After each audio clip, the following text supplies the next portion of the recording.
Once upon an outrageous time, in the fantastical, flamboyant kingdom of Overkillia, where even the dandelions dared to dazzle, there existed a wizard named Exaggerato. Now, Exaggerato was not your run-of-the-mill wizard. Oh no, he was an enchanter extraordinaire, a magician of monumental melodrama. His spells were not just spells. They were grandiose galas of glitter, guffaws, and gusto that could make even the most solemn of knights hiccup hysterically till their armor ached.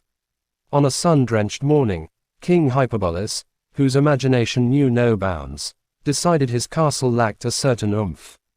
So, he beckoned Exaggerato to escalate its elegance, exponentially. Exaggerato, with a devilish twinkle in his eye and a dramatic, sky-sweeping flourish of his wand, unleashed a spell that sent the castle soaring so high it high-fived the heavens, spread so wide it could embrace all the kingdom's feasts, and shone so brilliantly it could outdazzle the stars and blindfold a battalion of dragons at a mere glance. King Hyperbolus was ecstatic, until the monstrous reality dawned upon him. He now had to conquer 10,000 stairs, each a mini-mountain, to reach his royal chamber, and required the expertise of a seasoned explorer to navigate the endless expanses of his own dining hall, which now resembled a sprawling, food-filled frontier. Not to mention the constant threat of being crushed by the colossal chandeliers that hung from the ceiling like glittering glaciers, or being swallowed by the gargantuan tapestries that adorned the walls like majestic mountains. And don't get him started on the perilous journey to the bathroom. Then arrived the epoch of the great dragon race, a time of taming the tempestuous, in Overkillia. Exaggerato, never one to be overshadowed, swooped into the scene with a dragon so ginormous it could shadow the sun. It was a shade of pink so piercing that looking at it required a solid pair of sunglasses, a wide-brimmed hat, and perhaps a splash of courage. Its fire wasn't just fire. It was a jubilant jamboree of fireworks, creating a celestial celebration that left the competing dragons dizzied, dazzled and downright disoriented amidst a sparkling spectacle, surrendering the race to the shimmering showmanship of Exaggerato's dragon. But Exaggerato's dragon was not satisfied with just winning the race. It wanted to make a lasting impression on the kingdom. So, it flew over every village and town in Overkillia and showered them with its fabulous firework flames, turning every roof into a rainbow and every window into a wonderland.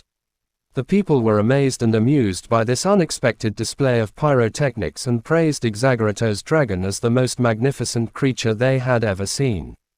And oh, the legendary day Exaggerato intervened in the kingdom's annual harvest was a saga sung by bards for centuries.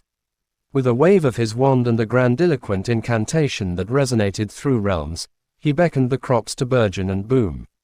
One single tomato ballooned so big it hosted a village fair, and an ear of corn skyrocketed taller than the castle, its kernels gleaming like golden goblets under the ever-bold sun. The pumpkins grew so plump they could roll down hills and crush castles, the carrots sprouted so long they could pierce clouds and tickle angels, and the grapes swelled so sweet they could intoxicate giants and make them dance.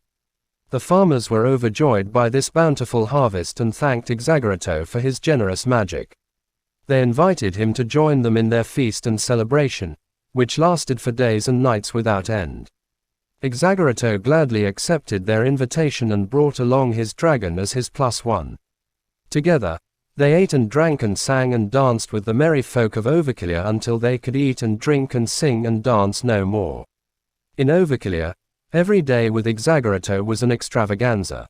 His whimsical wizardry and outrageously over-the-top magic elicited laughter, and a touch of lunacy, amongst the masses.